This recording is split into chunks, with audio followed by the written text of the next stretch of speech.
Chapter 1: The Uneasy Horizon. The Atlantic Ocean has a rhythm, a deep, slow breath that has risen and fallen since the beginning of time.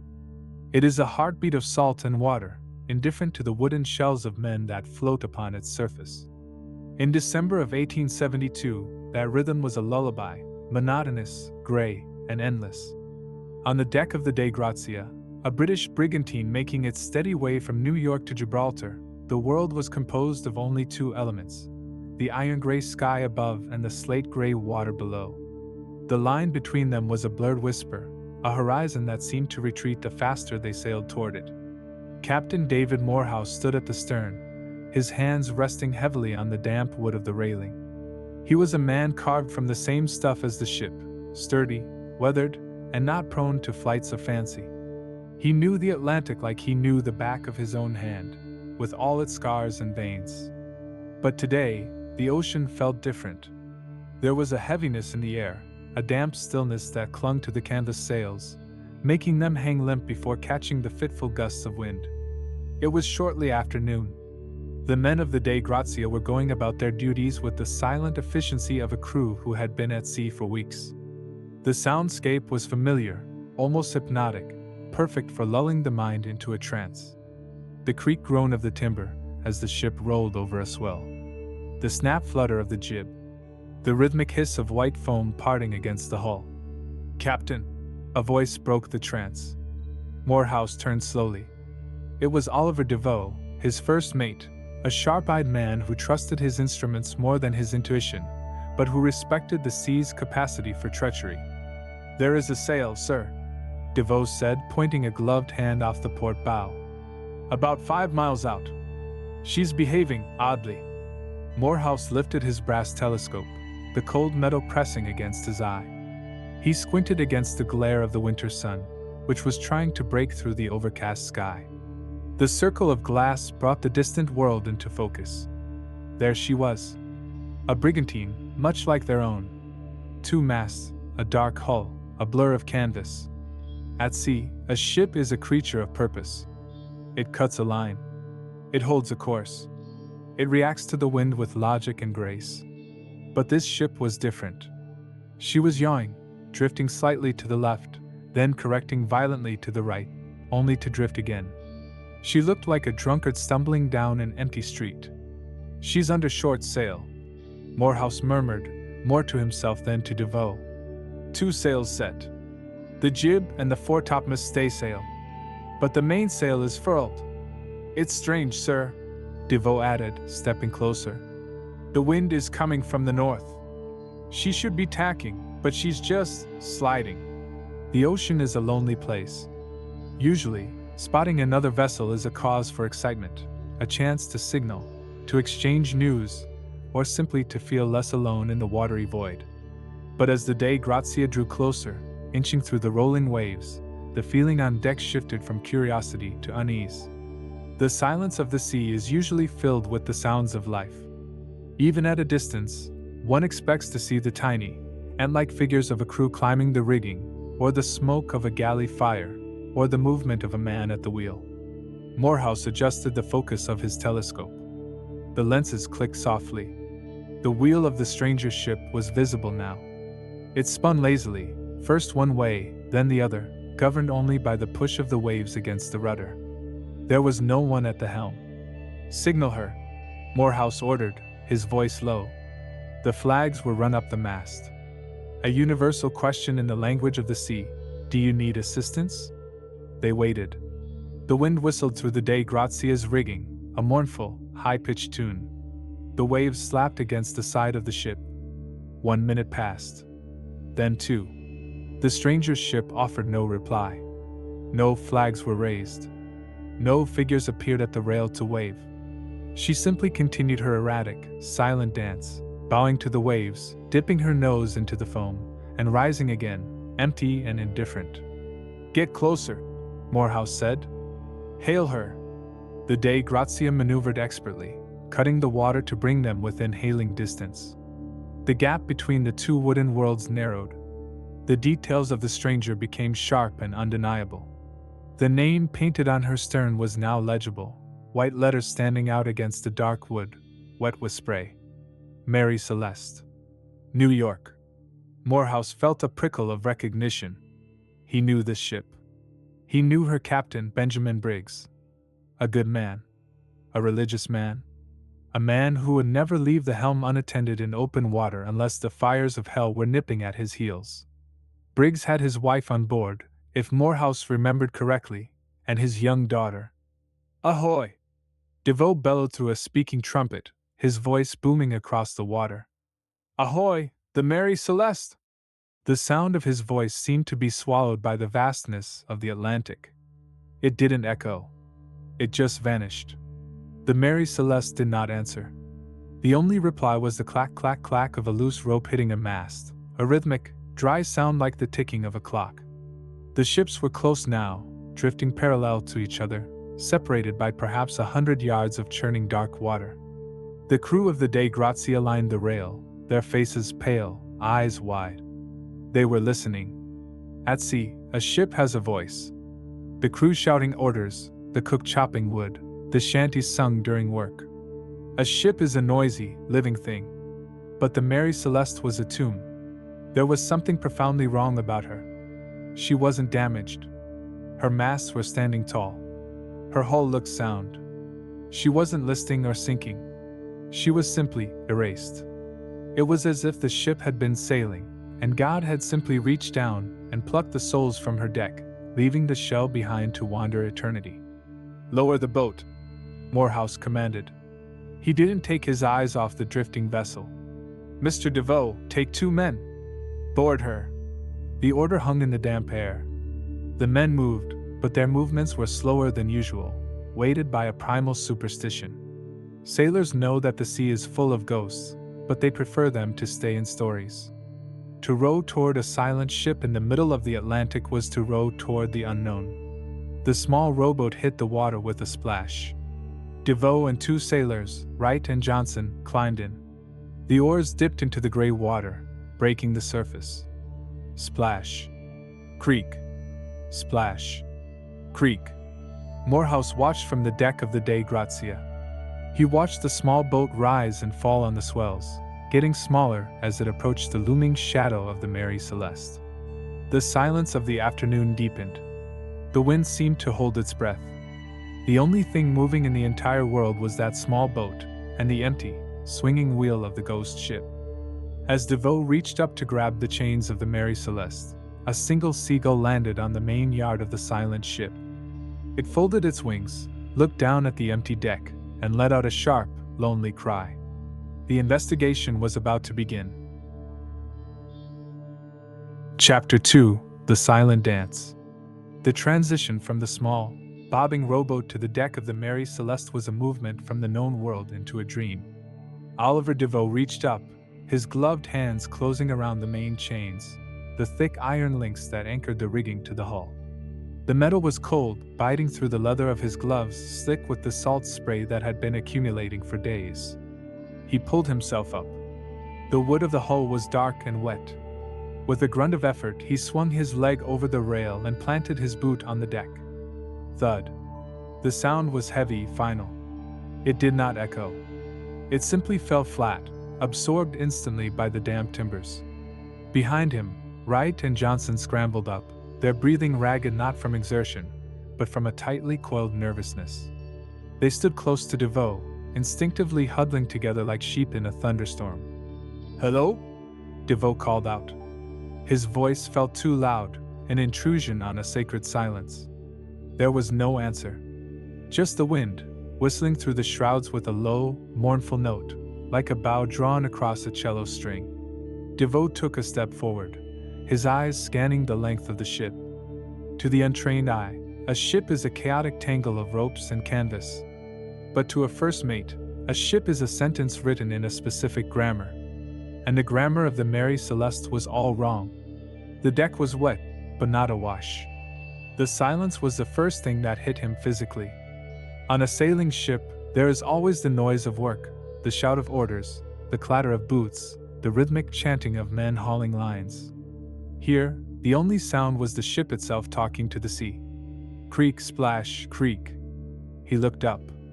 The sails were in a state of disarray that spoke of a hurried, confused departure, or perhaps the slow erosion of time.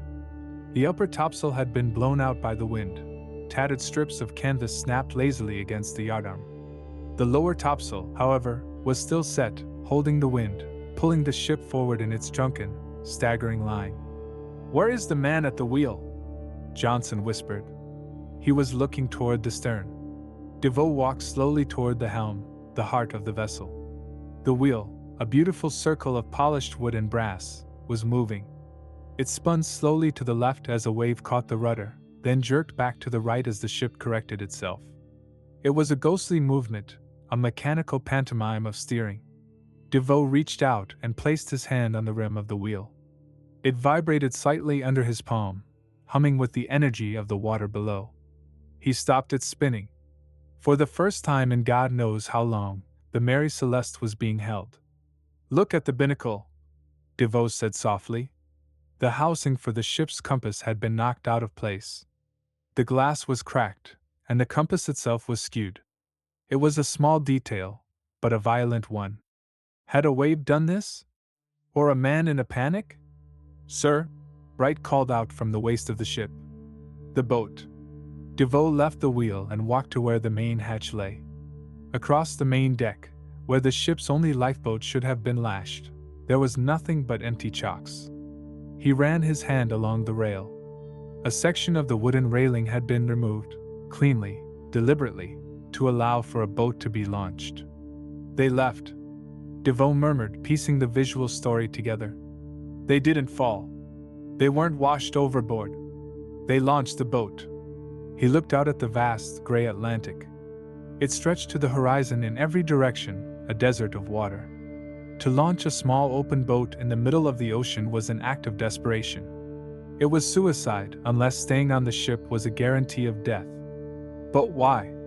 The ship beneath his feet felt solid. She rose on the swells with the grace of a seabird. She wasn't sinking. There was no smell of fire. The masts were sound. DeVoe walked forward, his boots sounding hollow on the deck planks. He found a sounding rod lying on the deck, a long metal rod used to measure the depth of water in the hold. It was discarded carelessly, as if dropped in a moment of sudden realization. "Check the pumps," he ordered Wright. Wright hesitated, then moved to the pumps. He worked the mechanism. It clanked dryly at first, then sucked water. "She's got some water in her, sir," Wright said, his voice trembling. "Maybe 3.5 feet. But for a ship this size, with a cargo, that's nothing. She's not sinking. She's hardly even leaking." 3 feet of water was manageable. A few hours of pumping would clear it. It wasn't a death sentence. DeVoe stood in the center of the deck, turning in a slow circle. The sensory details of the scene were etching themselves into his memory. The way the sunlight, now breaking through the clouds, cast long, shifting shadows across the empty planks. The sight of a rope, the main peak halyard, broken and hanging loosely. The eerie cleanliness of the deck. There were no signs of a fight. No blood. No scorch marks. No overturned barrels. It was as if the crew had simply evaporated. "It feels watching," Johnson muttered, looking up at the empty crow's nest. "Like the ship is watching us."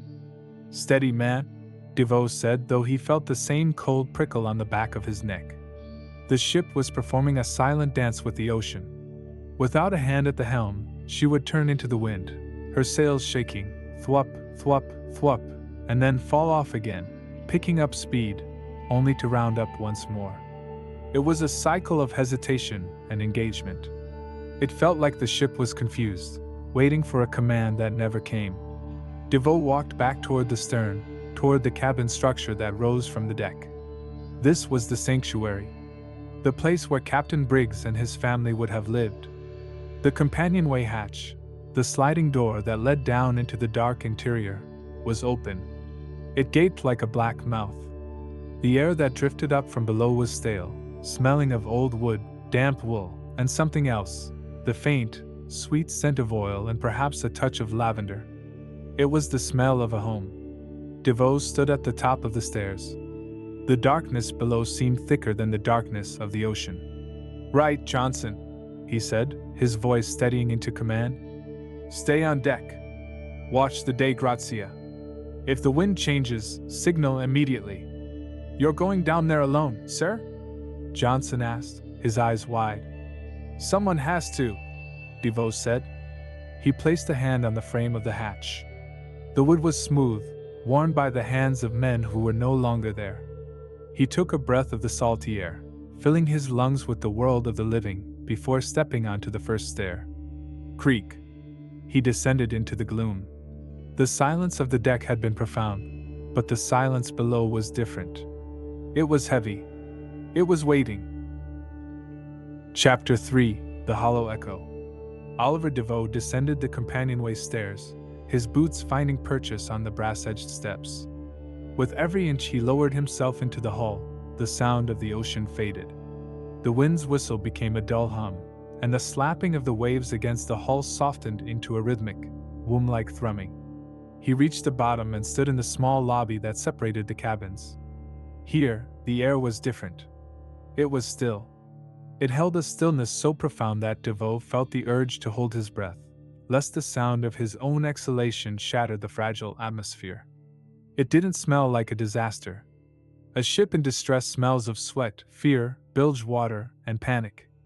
This space smelled of polished mahogany, beeswax, damp wool, and the faint, sweet ghost of tobacco smoke. It smelled of Sunday afternoon. He turned left, pushing open the door to the main cabin, the saloon. The room was bathed in a dim, amber light filtering down through the thick glass of the skylight. As his eyes adjusted, DeVoe felt a wave of vertigo. He had steeled himself to find bodies. He had prepared himself for signs of a struggle, overturned tables, shattered glass, the chaos of a mutiny or a pirate raid. Instead, he found a room that was simply paused. It was as if reality had hiccuped. The scene before him was so domestic, so utterly normal, that it was terrifying. In the center of the room stood a table. It was not bolted down, yet it had barely shifted. On it, the wooden racks designed to hold dishes in rough weather, the fiddles, were in place. There were no plates of half-eaten food, despite what the rumors would later say. But there was a tea tray, the porcelain cups delicate and white against the dark wood. They were dry now, but they sat there, expectant, as if waiting for the hostess to return with a pot of hot water. DeVoe walked around the table, his hand trailing over the backs of the chairs. He stopped at a corner of the room where a small rosewood melodeon stood, a type of reed organ popular in parlors. The lid was open. He stared at the keys. They were ivory and ebony, gathering a fine layer of dust. On the music stand above the keys lay a book of sheet music, open to a hymn. DeVoe leaned in, squinting in the gloom. He couldn't read the notes, but the title was clear. It was a song of praise. He imagined the scene, Captain Briggs' wife, Sarah, sitting here.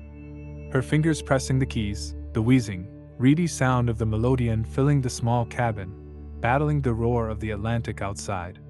The music stopping mid-measure. Why? What sound had interrupted the hymn? Near the instrument, on a small side table, lay a sewing machine. This was a rare luxury at sea.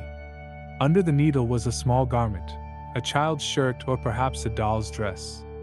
The needle was still threaded, pierced through the fabric, waiting for the next stitch. A thimble sat beside it, placed carefully, not dropped. It was these, warm, details that chilled DeVoe to the bone. Violence is understandable. It is a language of force.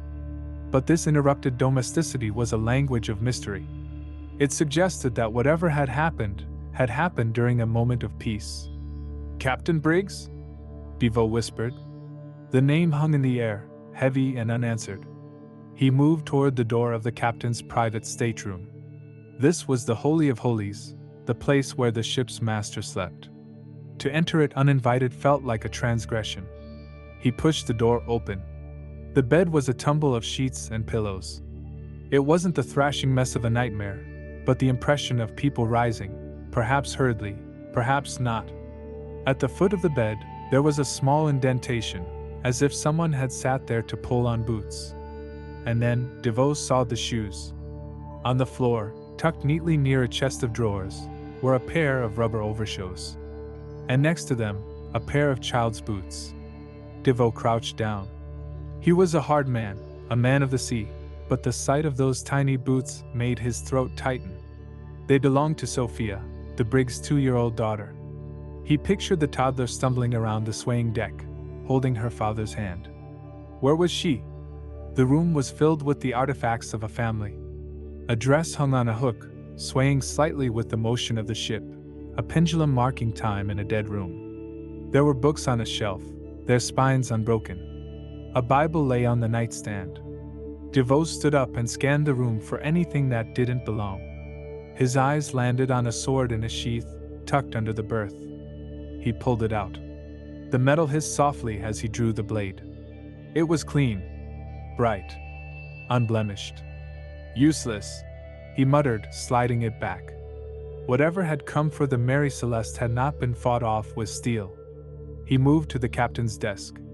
This was where the answers would be.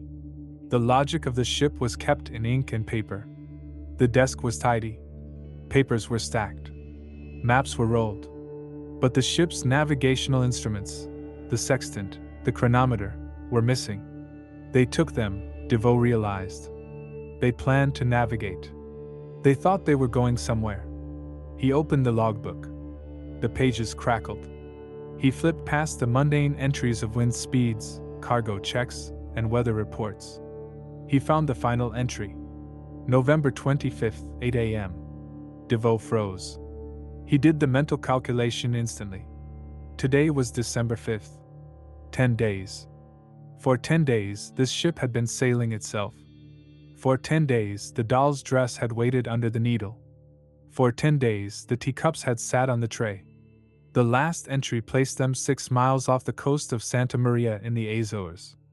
That was hundreds of miles away from where the Dei Grazia had found them.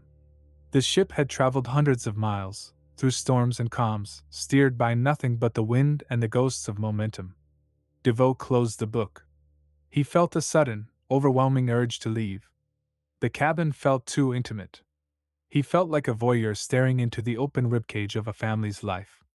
He backed out of the stateroom, passing the first mate's cabin on the way. He glanced inside. It was the same story.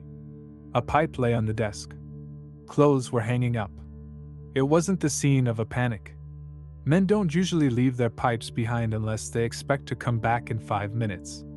They expected to come back, DeVoe thought. They went into the boat, maybe to wait something out, and then the wind caught the sails. The Mary Celeste, perhaps thinking her master wanted her to sail, did what she was built to do. She moved. The towline, if there was one, snapped. And the little boat, heavy with 10 souls, was left bobbing in the wake, watching their salvation sail away into the gray horizon. DeVoe climbed the stairs, his movements faster now. He needed the sky. He needed the cold bite of the wind. He emerged onto the deck, gasping slightly. The light was beginning to fade, the afternoon slipping toward a bruised purple twilight. Wright and Johnson were waiting for him by the rail, their faces pale. "Well, sir?" Wright asked. "Is there anyone? Is there a reason?" DeVoe looked at them, then looked out at the empty ocean. He thought of the rosewood melodeon and the silence that was louder than any scream. "There is no one," DeVoe said, his voice flat. "The food is dry. The bed is cold. But the music is ready to be played." He looked at the Dei Grazia, his own ship, warm and alive across the water. "We have to sail her," DeVoe said. "We can't leave her here. She's too good a ship to die alone." "Sail her?" Johnson whispered, looking at the empty wheel. "With who?" "There's only 3 of us. We'll split the crew," DeVoe said, though the thought made his stomach turn. "I'll take you too. We'll follow the Dei Grazia to Gibraltar." "And the ghosts, sir?" Wright asked, glancing at the cabin hatch. "Do they sail with us?" DeVoe didn't answer immediately. He looked at the Mary Celeste, a beautiful, tragic puzzle floating on the abyss. "The sea is full of ghosts, Wright," DeVoe said softly. "At least these ones have a home." He walked to the wheel and placed his hands on the wood. It was time to take command. But as he gripped the spokes, he couldn't shake the feeling that he was holding the hand of a corpse. The Mary Celeste shuddered as he turned the wheel, her bow coming around to match the course of the Dei Grazia. The journey to Gibraltar would be long, and in the silence of the nights to come, DeVoe knew he would listen for the sound of a child's footsteps, or the faint, wheezing notes of a hymn carried on the wind. Chapter 4: The Long Haul Home. The separation was the hardest part. As the sun began to bleed into the western horizon, turning the Atlantic into a bruised landscape of purple and black, the Dei Grazia pulled away. Captain Morehouse had given the order to make sail, and his ship, crewed by his remaining men, lit by warm yellow lanterns, began to carve a path toward the east. Oliver DeVoe stood at the helm of the Mary Celeste, watching that distance grow. 10 yards. 50. 100. It felt as though an umbilical cord had been cut. Beside him, Wright and Johnson worked in a grim silence, hauling on the braces to trim the yards. There were only 3 men doing the work of 8. The physical labor was punishing, a brutal necessity that left no room for conversation. But it was not the work that weighed on them. It was the solitude. On the Dei Grazia, there was the comfort of numbers. The murmur of voices in the mess deck, the clinking of tin cups, the reassurance of another human being just an arm's length away. Here, on the Mary Celeste, the silence was a physical weight. It pressed down on the deck, heavy and suffocating. As the Dei Grazia became nothing more than a distant star on the water ahead, a guiding light they had to follow blindly, the reality of their situation settled in. They were sailing a tune. The first night was a test of nerve. DeVoe took the first watch at the wheel. The wind was fair, pushing them steadily toward the Strait of Gibraltar, some 600 miles away. Under normal circumstances, this would have been a pleasant run. The ship was sound. In fact, she was a beautiful sailor, riding the swells with a gentle, rocking motion that was almost eager. But the ship felt hollow. A living ship transmits vibrations. You can feel the footsteps of the crew through the deck planks. You can hear the hum of life. But beneath DeVoe's boots, the Mary Celeste felt dead. The vibrations were wrong. They were the mechanical shudders of wood and water, lacking the spark of intent. Every sound was amplified. The creak of the booms swinging was a groan. The slap of a wave against the bow was a knock at the door. Wright and Johnson had refused to sleep in the cabin. The thought of lying in the bunks where the missing sailors had slept, of closing their eyes in the room where the child's dress still lay under the sewing needle, was too much. "I'll sleep in the galley, sir," Johnson had said, his eyes darting toward the dark companionway. "On the floor. I don't mind the hardness." So DeVoe stood alone at the helm, the only conscious soul on a vessel that should have been teeming with life. He found himself talking to the ship. "Steady now, old girl," he whispered as the wheel kicked against his palm. "Easy does it." He wasn't sure if he was trying to comfort the ship or himself. He kept his eyes glued to the stern light of the Dei Grazia far ahead. It was his lifeline. If he lost that light, he was alone in the void. Around 2 a.m., the wind shifted slightly, whistling through the rigging with a sound that was eerily human. It sounded like a long, drawn-out sigh. Johnson appeared on deck, rubbing his eyes. He wasn't due on watch for another hour. "Can't sleep?" DeVoe asked, his voice low. Johnson shook his head. He looked pale in the moonlight. "It's too quiet, sir. And then, it's not." "What do you mean?" Johnson hesitated, leaning against the rail, looking away from the cabin skylight. "I keep hearing things, sir. Down there. It's the timbers, Johnson. Wood shrinks in the cold. It groans." "No, sir," Johnson whispered. "It's domestic sounds. I heard a chair scrape. Like someone standing up from dinner. And I swear I heard the baby." DeVoe gripped the wheel tighter. The rational part of his mind knew it was exhaustion. The mind, deprived of sensory input, creates its own. It's a phenomenon known to every sailor who has stared too long at the horizon. You see islands that aren't there. You hear voices in the wind. It's the wind in the shrouds. DeVoe said firmly. Get some coffee. Warm yourself. She's a sad ship, sir, Johnson said, shivering. She misses them. That's what it is. She's looking for them. Days bled into nights.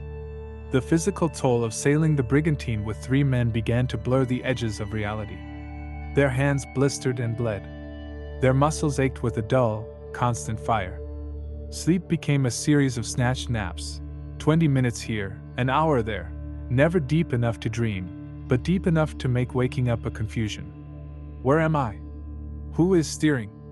Why is it so quiet? They moved like automatons. Eat. Steer. Trim sails. Pump the bilge. The pumping was the worst. Not because the ship was leaking badly, she wasn't, but because the sound of the pump, clack whoosh, sounded like a heartbeat.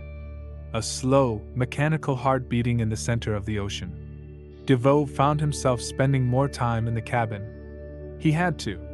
The charts were there. The logbook was there. He tried to ignore the warm ghosts. He tried not to look at the melodeon. But one afternoon, while checking a chart of the Azores, he found himself staring at the impression on the red velvet cushion of the captain's chair. It was worn, shaped to the body of Benjamin Briggs. DeVoe sat in it. He expected to feel a chill. Instead, he felt a profound melancholy. He looked around the room through the eyes of the missing captain. The books, the sword, the picture of his wife. What did you see? DeVoe asked silently. What made you leave this warmth for the cold mercy of a lifeboat? There was no answer. Only the ticking of the ship's clock, which DeVoe had wound simply to have a familiar sound in the room. By the 4th day, the Dei Grazia had pulled significantly ahead. The Mary Celeste was heavier, and with only 3 men to manage the sails, they couldn't take advantage of every shift in the wind. The guiding light ahead grew fainter, sometimes disappearing entirely in the mist, leaving them truly alone. It was during one of these periods of isolation that the ghost of the Atlantic truly took hold of them. It wasn't a visual haunting. They saw no specters. It was a haunting of routine. Wright, a man who usually never spoke of superstition, came to DeVoe on the 5th morning. He was holding a piece of bread. I set the table, Wright said, his eyes unfocused. What? I went down to the galley to get food. I set 4 places. I didn't mean to. I just did it. 1 for you, 1 for me, 1 for Johnson. He trailed off. And 1 for the captain. DeVoe looked at the man. Exhaustion had stripped away their defenses. They were becoming part of the ship's suspended animation. They were slipping into the roles of the missing crew. Clear it away, right? DeVoe said gently. Just clear it away. The weather turned on the 7th day.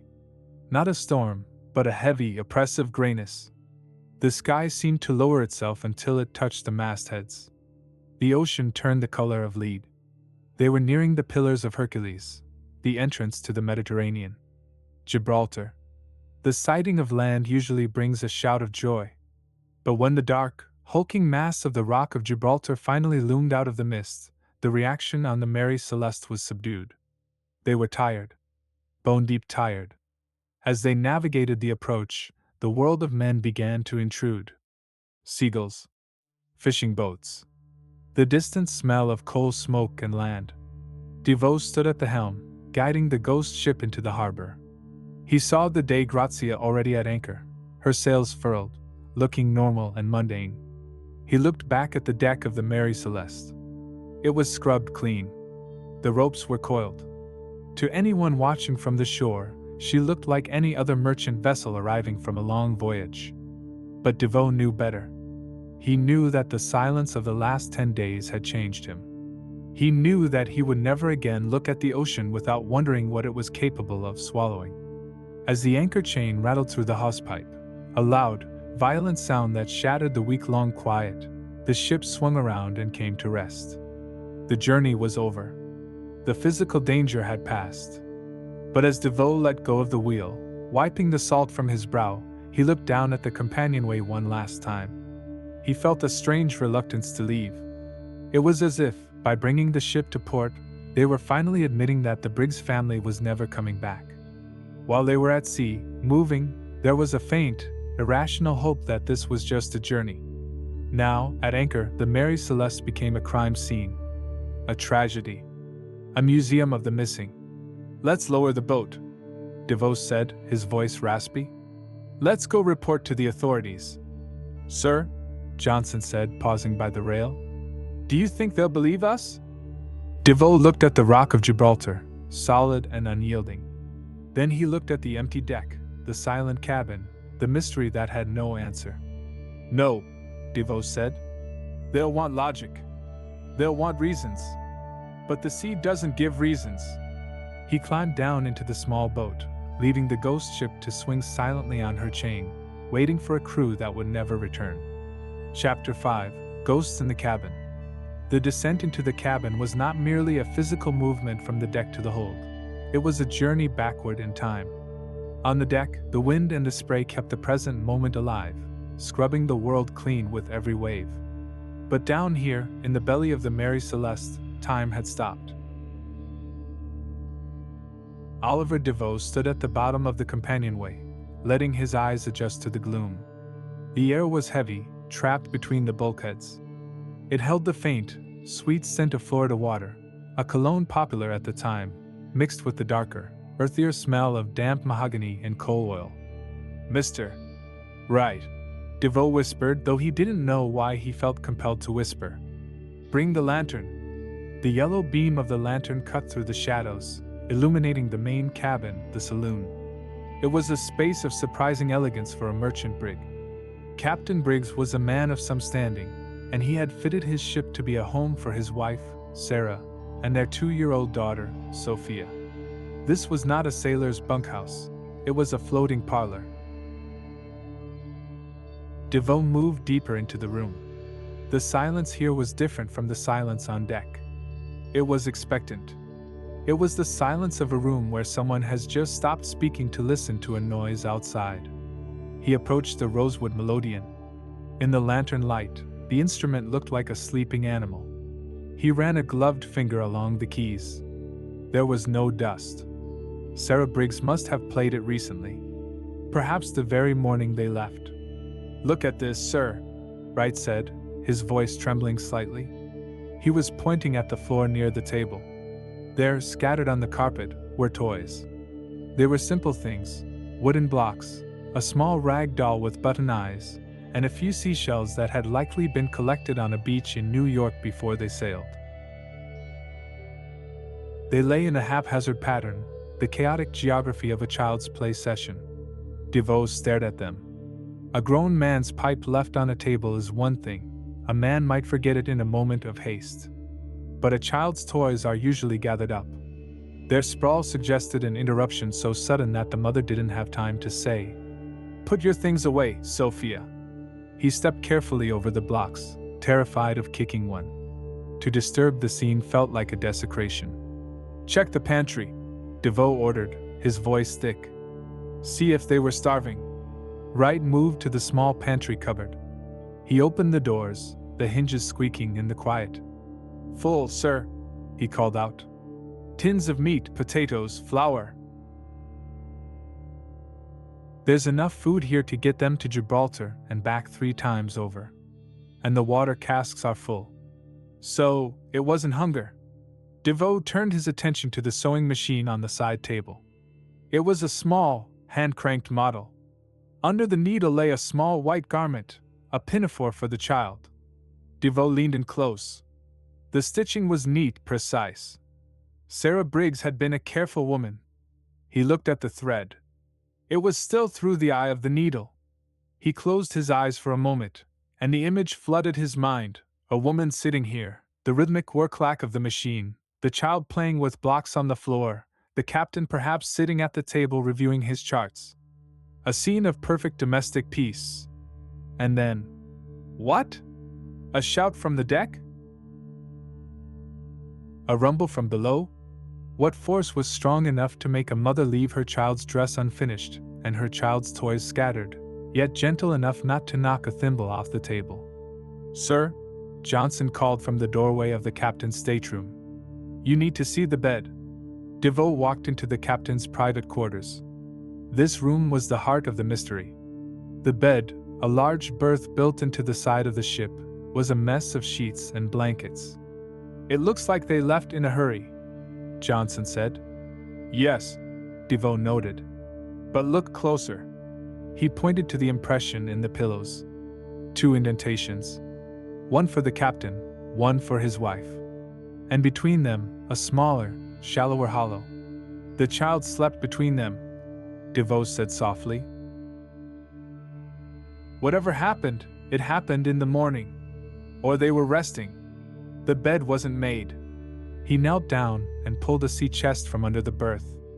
It was unlocked. He threw the lid back. Inside were the captain's coats, stiff with gold braid. Sarah's dresses, folded neatly, smelling of lavender.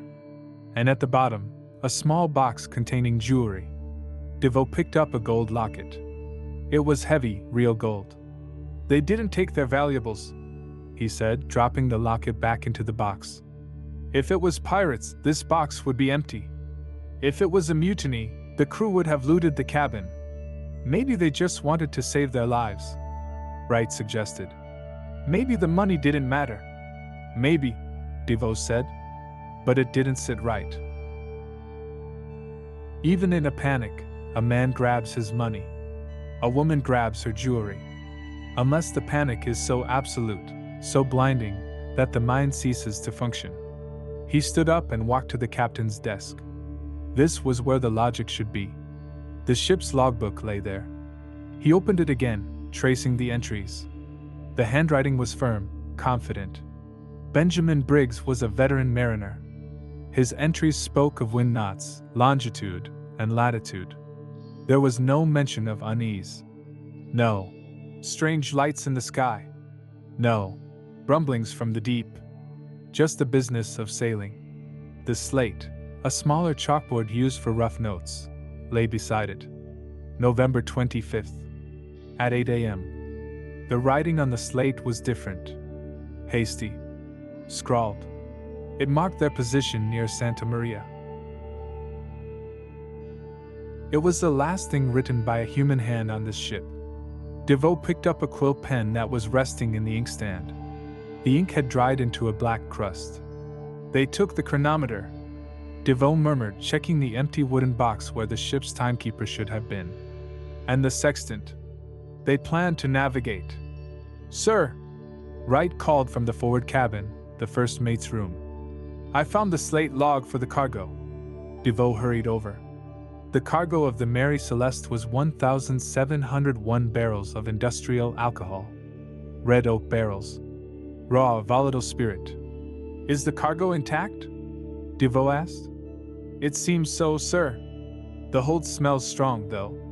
Fumes. DeVoe nodded. Alcohol fumes in a confined space were dangerous. A spark could blow the hatch covers off.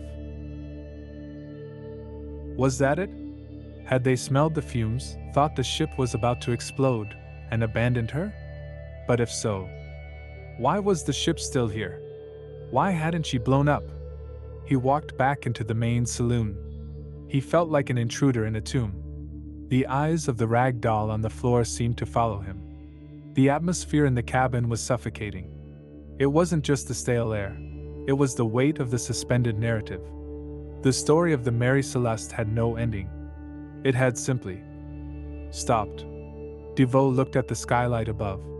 The glass was intact. The sun was setting, casting a long, red beam of light across the table. It illuminated a small glass vial standing next to the tea tray. He picked it up. It was a bottle of cough medicine. Not empty. The cork was loose. Someone was sick? Johnson asked. Maybe the child, DeVoe said. Or the wife.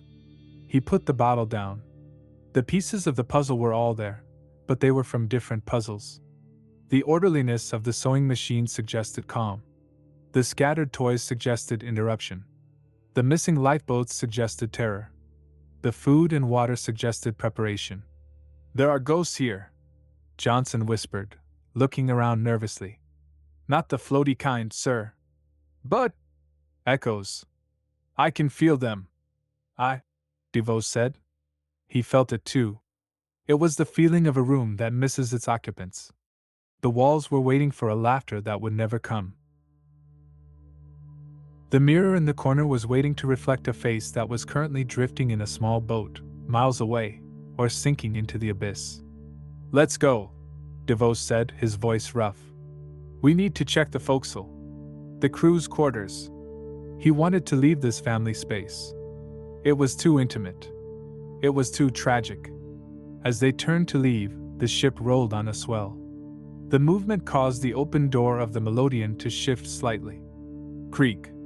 And then, as the ship rolled back, air was forced through the bellows of the instrument. It wasn't a note, exactly. It was a wheeze. A low, mournful sigh that emanated from the wooden box. Wright jumped back, his face pale. Did you hear that? It's just the wind, DeVoe said, though his heart hammered against his ribs. Just the wind and the roll of the sea. It sounded like a sigh, sir, Johnson whispered. Like she was saying goodbye. DeVoe looked at the melodeon one last time. In the dying light, the keys looked like teeth. She said goodbye a long time ago, DeVoe said. We're just the ones hearing the echo.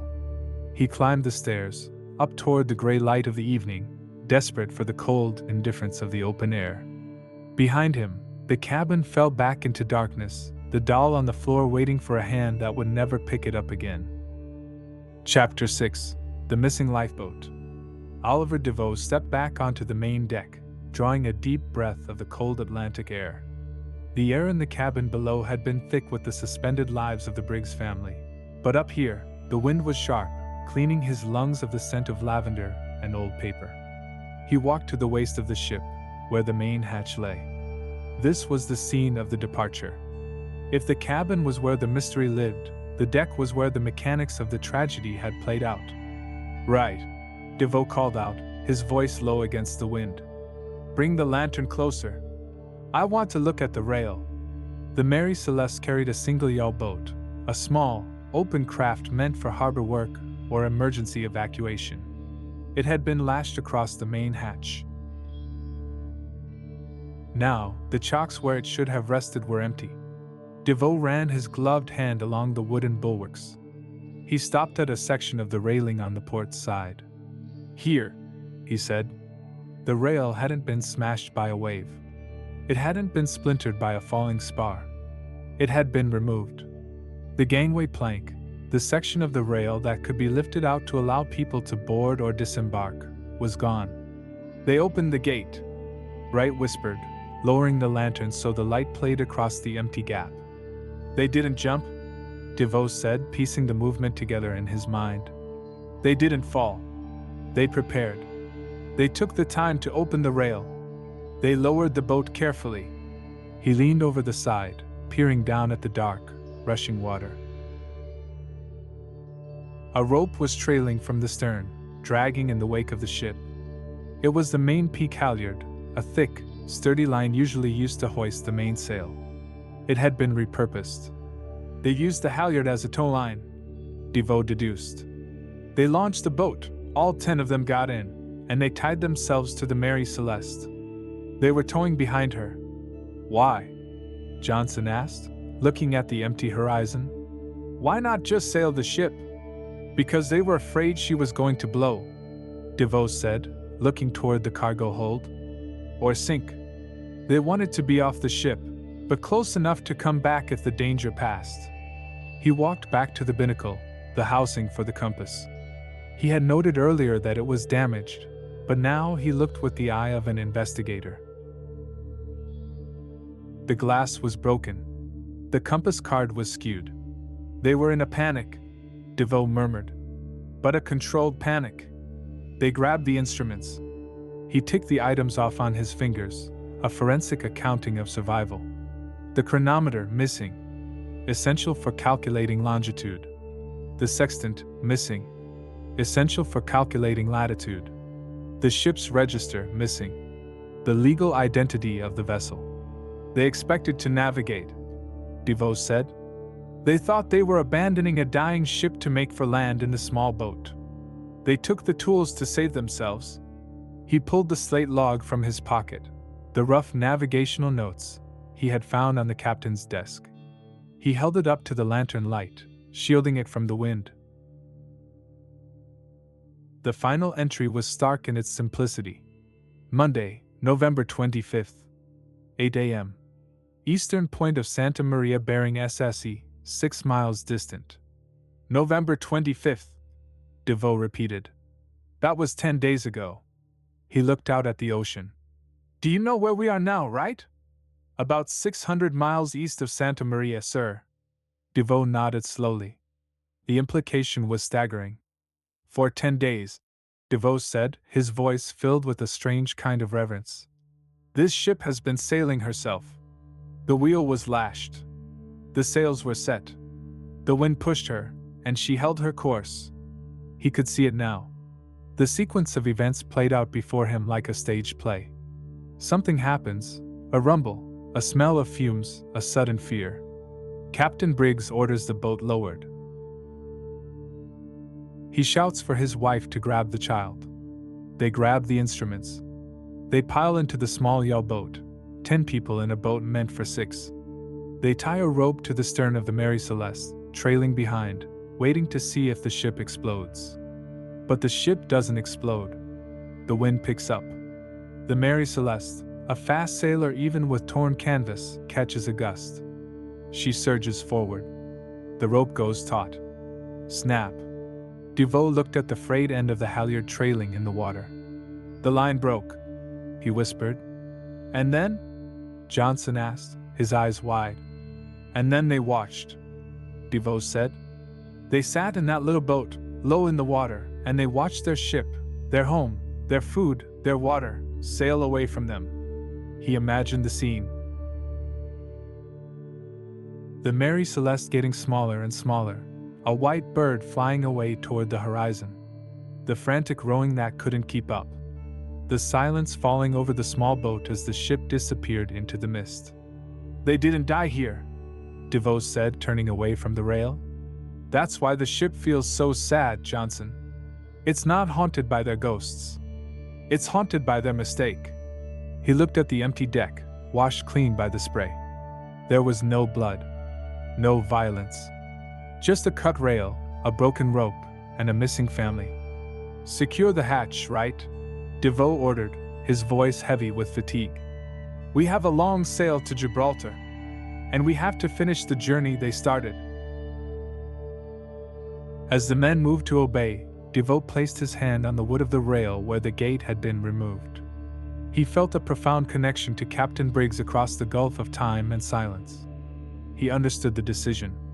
He understood the fear. And mostly, he understood the heartbreaking tragedy of a ship that refused to sink, sailing on while her master drifted alone in the vast, indifferent dark. The Mary Celeste was safe. She was sound. She was, in the end, too good a ship for her own good. Chapter 7: The Long Haul Home. The decision was made in the low light of Captain Morehouse's cabin on the Dei Grazia, amidst the smell of pipe tobacco and damp wool. It was a calculation of risk against reward, the kind of arithmetic that governs every life spent at sea. She's a prize, Oliver, Morehouse said, pouring a small measure of rum into 2 glasses. A hull in perfect condition, a full cargo of alcohol. If we bring her into Gibraltar, the salvage award will set us up for life. Oliver DeVoe took the glass, but he didn't drink. He stared at the dark liquid, swirling it gently. And the cost, Captain? We're already a small crew. If I take 2 men, you're left with 4 to sail the Dei Grazia. I'll have 3 to sail the Celeste. If a gale blows up, we reef early and pray, Morehouse said, his face set in stone. But we cannot leave her here. It's not just the money, man. It's the law of the sea. You don't leave a sound ship to rot. DeVoe nodded. He knew the captain was right. But looking out the stern window at the Mary Celeste, drifting aimlessly in the twilight, he felt a cold knot in his stomach. It wasn't the work that frightened him. It was the ship itself. I'll take Wright and Johnson, DeVoe said finally. They're strong lads. Not too imaginative. Good, Morehouse said. Gather your gear. We cast off in the hour. The transfer was a somber affair. As DeVoe, Wright, and Johnson threw their sea bags onto the deck of the Mary Celeste, the remaining crew of the Dei Grazia watched from the rail. There were no cheers. No ribald jokes.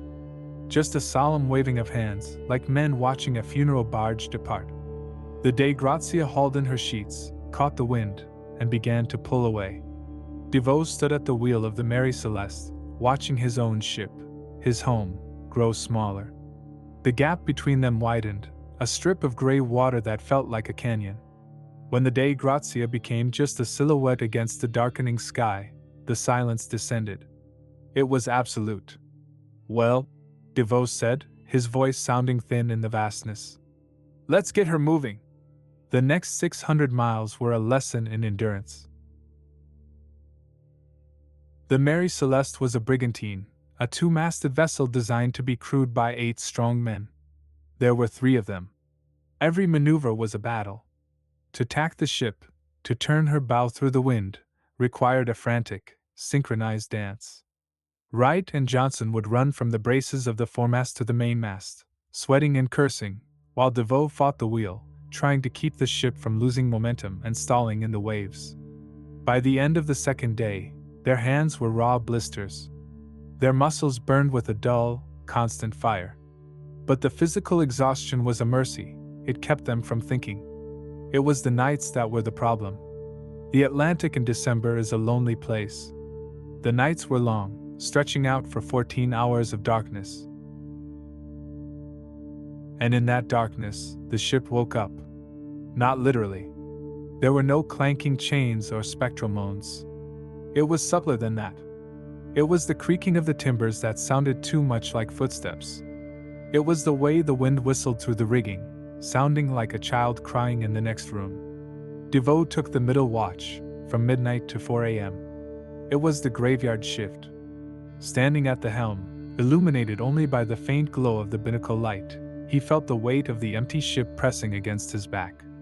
He found himself constantly turning around, expecting to see Captain Briggs standing at the companionway, asking why someone else was steering his ship. On the 4th night, Johnson came up on deck early. He looked haggard, his eyes rimmed with red.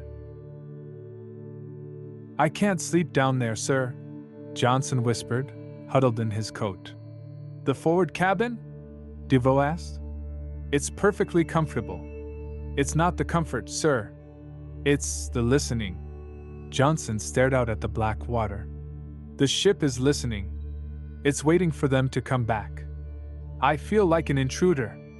Every time I close my eyes, I see that breakfast table. The teacups. The toys. Don't think about it," DeVoe said sharply. "Think about the payout. Think about the pint of ale you'll buy in Gibraltar." "I heard the sewing machine," Johnson said. DeVoe froze. "What?" "I heard it. Work-lack. Work-lack. Just for a second. When I woke up. It's the rudder chains, Johnson. Or a loose block tapping against the mast. Your mind is playing tricks." "Maybe," Johnson said, unconvinced. "But I'm sleeping in the galley tonight. On the floor.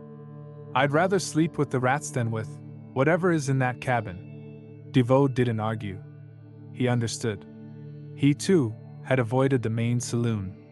He had taken the captain's logbook and charts up to the deckhouse, preferring to do his navigation in the cold rather than sit at that table with the empty chairs. As the days ground on, a strange superstition took hold of the 3 men. They stopped speaking loudly. They moved about the deck on tiptoes, as if afraid of waking a sleeping beast. They began to treat the ship with an exaggerated respect. They coiled the ropes with obsessive neatness. They scrubbed the decks until they were white. It was a form of offering, an attempt to appease the spirit of the vessel, to show her that they meant no harm, that they were merely caretakers guiding her home. "She's a sad lady," Wright said one afternoon, patting the rail. She didn't want to hurt them. She's lonely. She's a pile of wood and canvas, right? DeVoe snapped, though his heart wasn't in the rebuke. She doesn't have feelings. Doesn't she? Wright pointed to the wake. Look at how she sails, sir. She practically steers herself. She wants to go home. It was true. The Mary Celeste was a phenomenal sailor. Even short-handed, she cut through the water with a grace that put the Dei Grazia to shame. She rode the swells like a duck, dry and stable. It made the tragedy even more bitter. If the Briggs family had just stayed on board, if they had just trusted the ship instead of the small boat, they would be alive. The ship was trying to prove she was safe. On the seventh day, a fog rolled in. It was a thick, gray blanket that erased the horizon. The world shrank to the length of the ship. The sails disappeared into the mist above. The water disappeared into the mist below.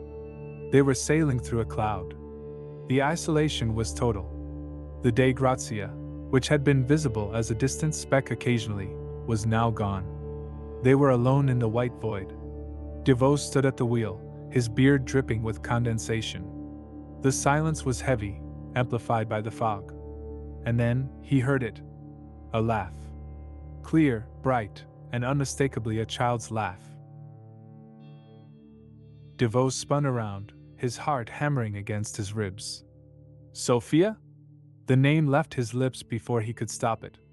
There was nothing. Just the mist swirling over the empty quarterdeck. Just the damp railing and the closed hatch of the companionway. He gripped the wheel until his knuckles turned white. Exhaustion, he told himself. It's just exhaustion. The sound of a pulley squeaking. A seagull. But he knew what a seagull sounded like. And he knew what a little girl sounded like. Mr. DeVoe? Wright's voice came out of the fog, startling him. Wright emerged from the waist of the ship, looking pale.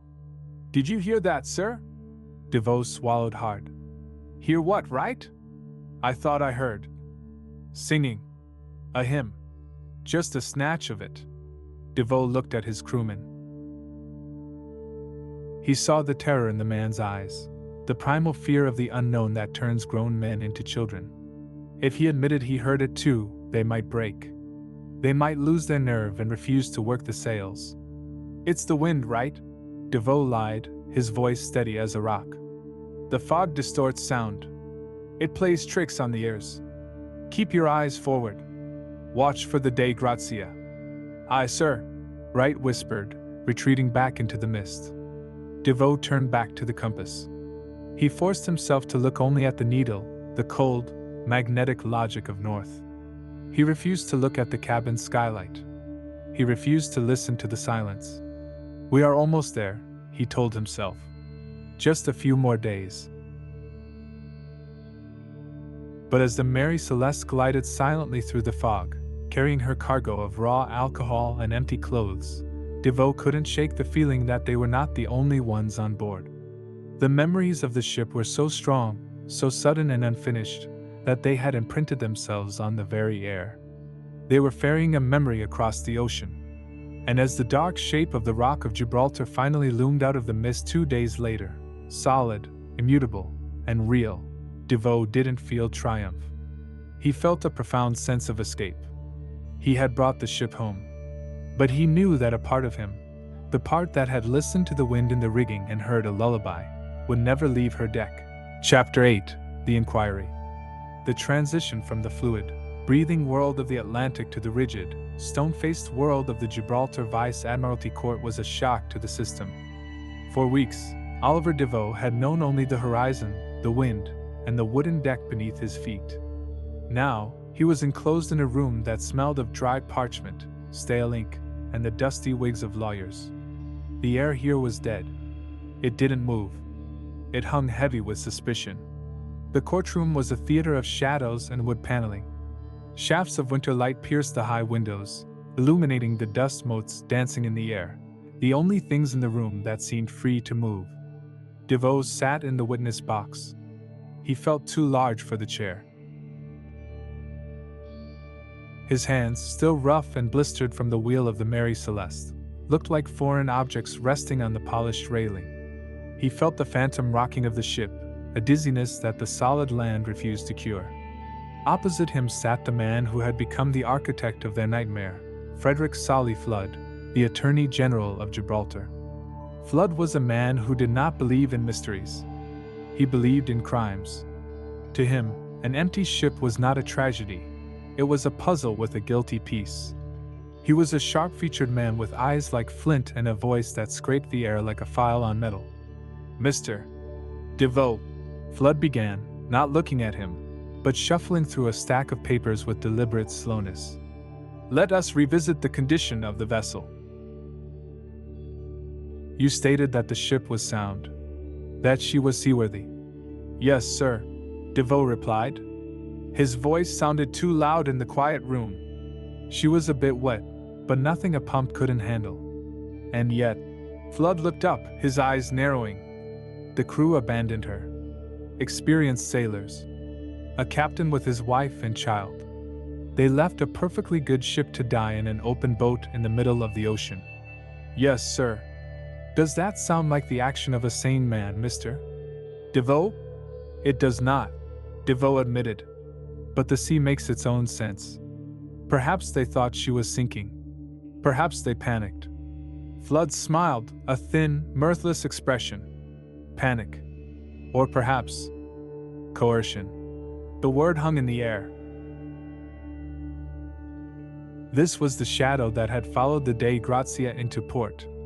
The salvage money, the reward for bringing in the Mary Celeste, was substantial. Flood's theory was simple, brutal, and utterly wrong. He believed the crew of the Dei Grazia had murdered the crew of the Mary Celeste for the prize. "I present into evidence," Flood announced, gesturing to a clerk, "the sword found beneath the captain's berth." The clerk brought forward the sheathed sword DeVoe had found. He placed it on the table. Flood drew the blade. It rasped against the leather. He held it up to the light.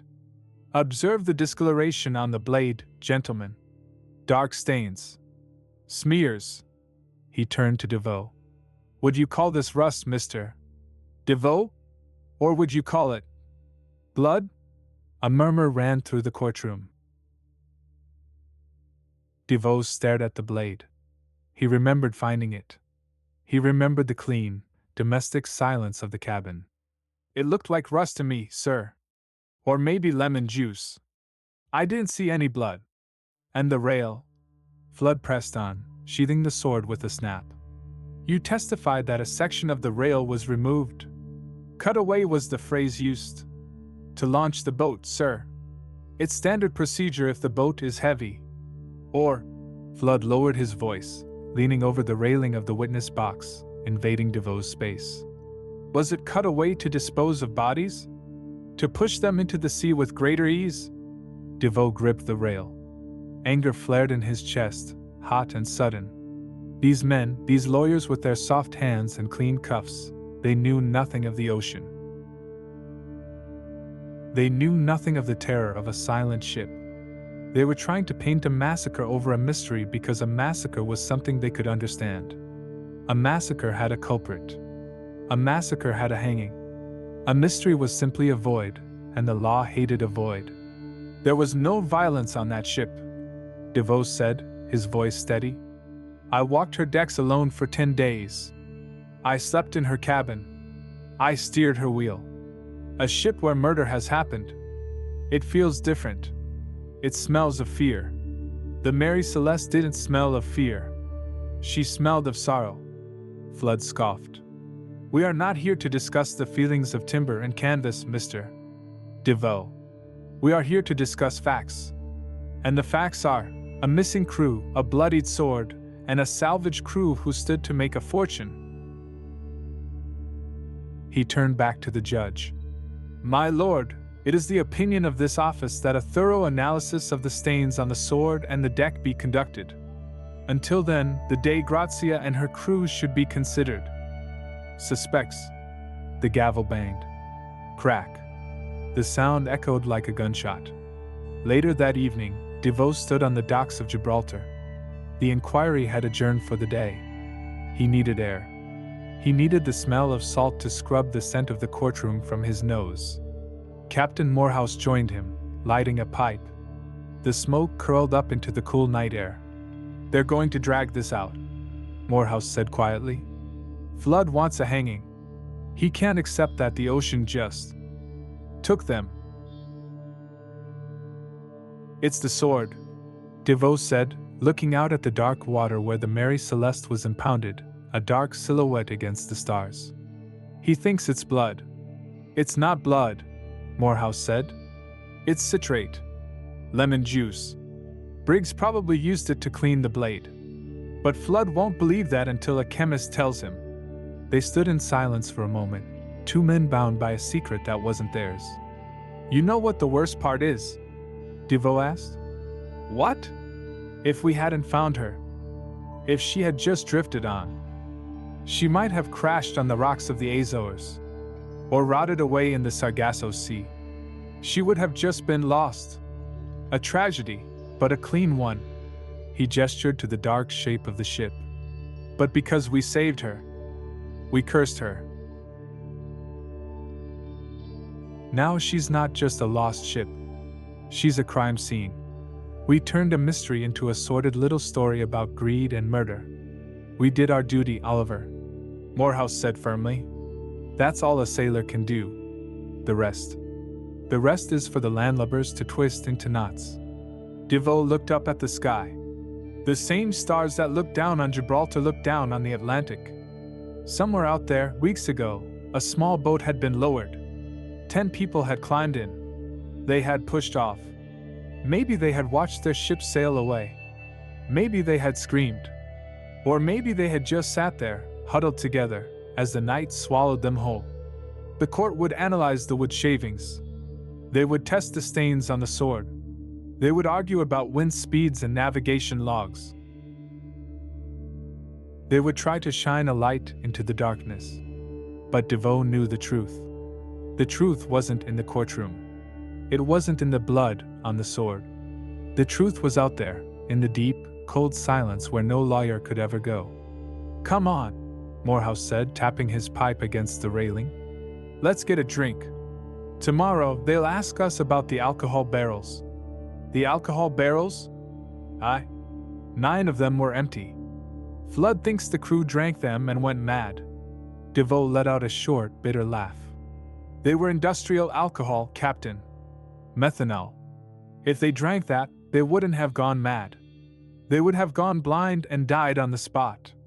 Tell that to the court," Morehouse said, turning back toward the gaslit streets of the town.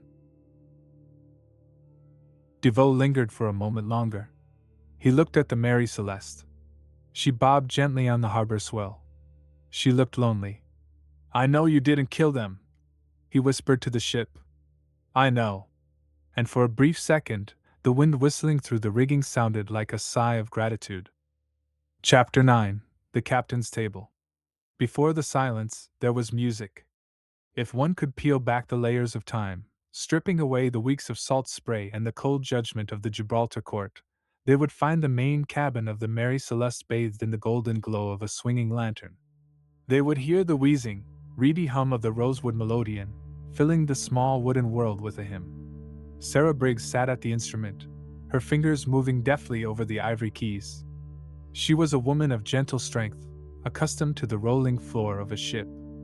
At her feet, 2-year-old Sophia played with her wooden blocks, building towers that the Atlantic Ocean would inevitably topple, only to giggle and build them again.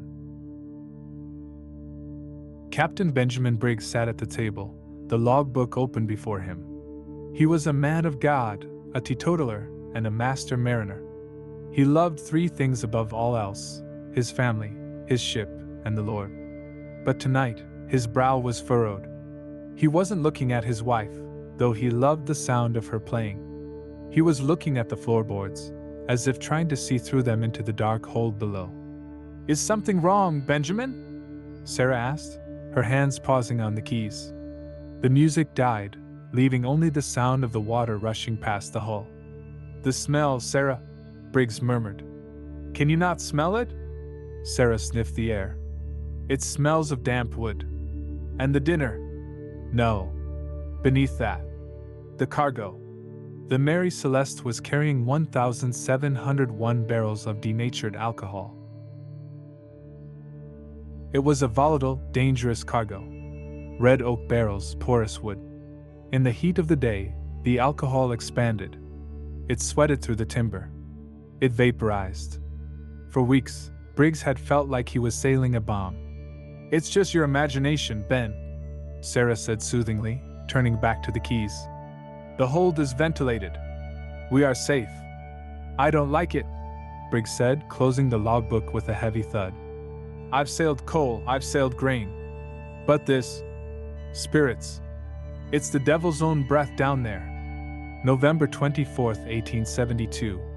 The weather turned foul. The wind howled out of the southwest, driving the Mary Celeste toward the Azores. Rain lashed the deck, drumming a frantic rhythm on the skylight. Inside the cabin, the world was a pendulum. The sewing machine rattled on the side table. Sarah had wedged it in place with a cloth, determined to finish Sophia's pinafore. "Stay close, Sophia," she whispered, lifting the child onto the berth. On deck, the crew worked in grim silence. They were good men, Germans, mostly, hardworking and loyal. But the weather was making everyone jumpy. And there was that smell. The temperature had fluctuated wildly, cold squalls followed by bursts of strange, humid heat. The physics of the hold were shifting. The alcohol in the barrels was expanding and contracting, breathing in the dark. Briggs stood at the helm, water streaming from his beard. He felt a tremor in the deck, not the usual shudder of a wave, but a deep, resonant vibration. A thump from below. "Did you feel that?" He shouted to his first mate, Albert Richardson. "Like a hammer, Captain." Richardson yelled back over the wind. "Gas building up? Open the forward hatch." Briggs ordered. "Vent it." Carefully. They pulled the hatch cover. A plume of fumes, invisible but choking, escaped into the wet air. It smelled sharp, stinging the eyes. It was the smell of a distillery on fire. "She's sweating bad, sir," Richardson reported, coughing. "The fumes are thick enough to chew." Briggs looked at the binnacle. The compass was swinging wildly. He looked at the sealed hatches. If a spark struck now, from a boot nail on iron, from a pipe, from anything, the Mary Celeste wouldn't just burn. She would vanish in a flash of white fire. November 25, 1872. The morning of the silence. The storm had passed.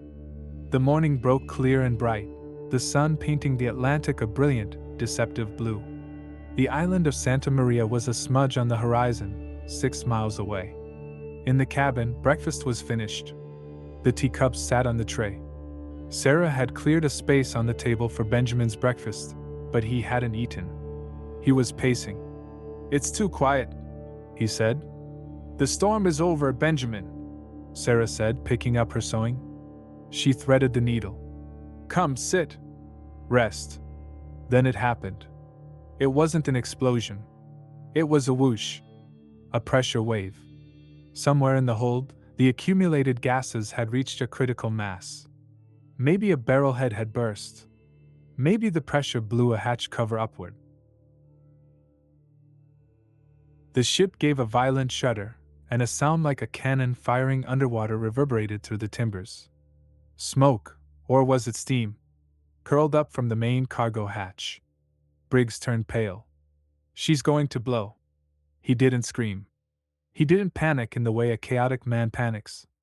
He panicked with the cold, hard logic of a captain responsible for his wife and child. "Sarah!" he barked. "Get Sophia. Now! Benjamin? The cargo! It's going to explode. We have to get off. Now!" He grabbed the slate from his desk and scrawled the coordinates. Just in case. He grabbed the chronometer. "We need time." He grabbed the sextant. "We need the sun." "Leave the rest," he shouted as Sarah reached for the jewelry box. "Just the child. Go!" On deck, the crew was already moving. They felt the rumble. They smelled the fumes rising like a wall of death. "Lower the boat!" Richardson yelled. "Main hatch! Cut the rail!" There was no time to unbolt the gangway. They slashed at the wood, clearing a path. The small yawl boat was swung out and dropped into the water. "Everybody in!" Briggs commanded. He looked at his ship. She looked peaceful, but he knew what lay beneath the decks. He imagined the fire racing through the hold, the inevitable shattering of the hull. "We'll tow astern," Briggs said, throwing the end of the peak halyard to Richardson in the boat. "We'll stay close.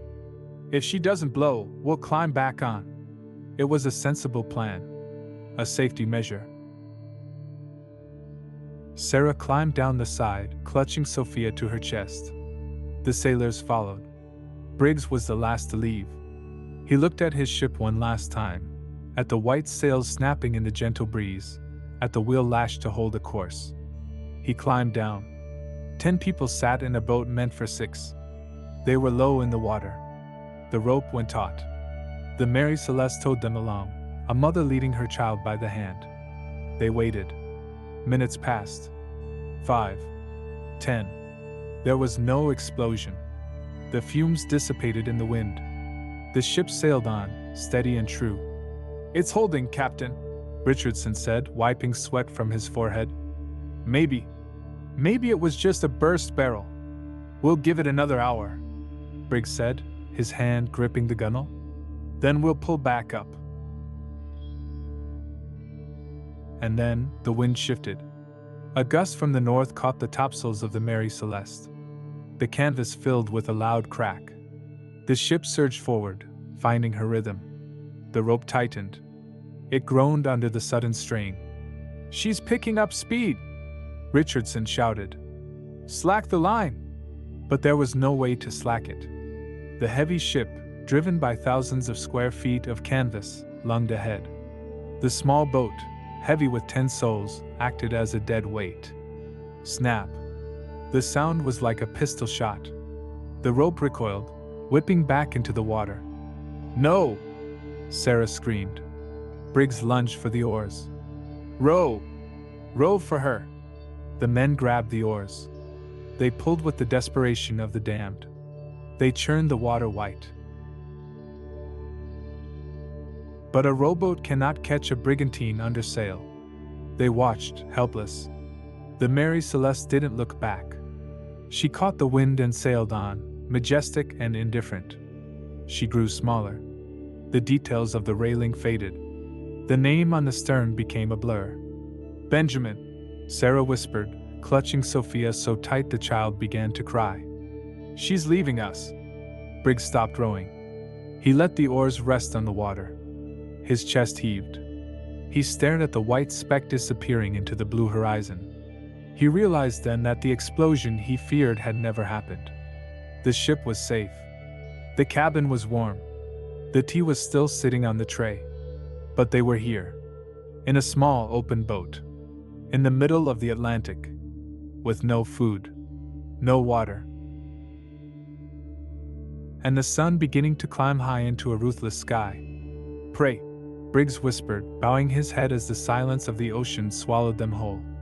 "Nearer, my God, to thee." And as the Mary Celeste vanished over the edge of the world, leaving only a wake that quickly smoothed over, the ocean returned to its rhythm. Splash. Creak. Silence. The mystery had begun. Chapter 10. The Eternal Mystery.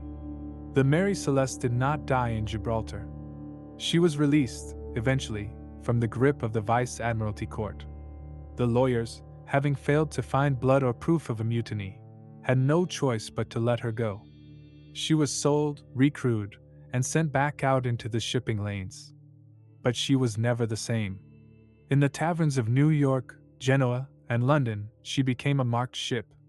Sailors, a superstitious breed who read omens in the flight of birds and the color of the sunset, whispered that she was unlucky. They said the timber of her hull had absorbed the silence of those 10 empty days. They said that in the dead of night, you could hear the phantom weeping of a child in the main cabin. Captain Morehouse and Oliver Devoe received their salvage money, a fraction of what they expected, cut down by the suspicious Attorney General Flood. But no amount of gold could buy back the peace of mind they had lost. DeVoe, who had steered the ghost ship for those long, lonely nights, reportedly never liked to speak of it again. He retired from the sea not long after, trading the infinite horizon for the solid, predictable earth of home. As the years turned into decades, the story of the Mary Celeste drifted from the pages of naval logs into the realm of legend. The world tried to solve her. Sir Arthur Conan Doyle, before he created Sherlock Holmes, wrote a story about her, imagining a violent mutiny involving a vengeful ex-slave. It captured the public's imagination, but it was fiction. Others claimed giant squids had plucked the crew from the deck. Some spoke of seaquakes, or waterspouts, or alien abductions before the term even existed. They spoke of a sandbank obsession, or a sudden madness caused by ergot poison bread. But the Mary Celeste rejected them all. Because for every theory, there was a contradiction. If it was pirates, why was the gold left behind? If it was a storm, why was the sewing machine still standing?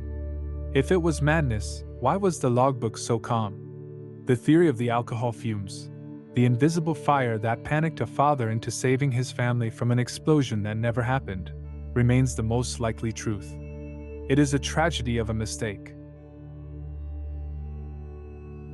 A moment of fear, a broken rope, and a cruel wind. But even that is just a story we tell ourselves to make sense of the dark. We want to believe there was a reason. We want to believe that Benjamin Briggs, a good and capable man, had a logical cause to leave his ship. But the ocean does not deal in logic. It deals in depth. The true allure of the Mary Celeste is not the horror of what might have happened, but the peacefulness of what was found. It is the image of the ship sailing herself. Think of her now, as you drift towards sleep. Picture the vast, rolling Atlantic. The water is a deep, hypnotic blue, stretching out to a horizon that curves gently with the earth. The sun is high and warm.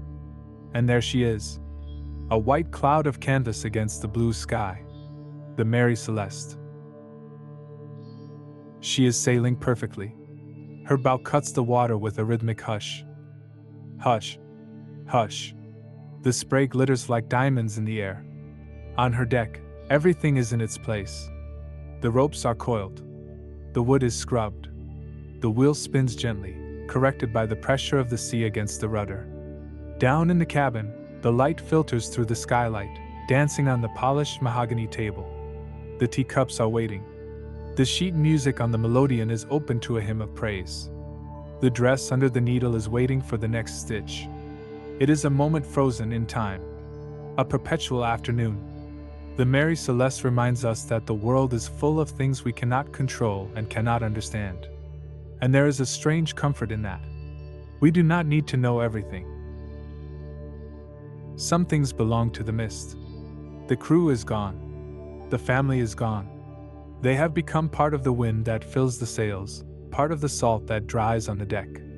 They are part of the great, breathing mystery of the sea.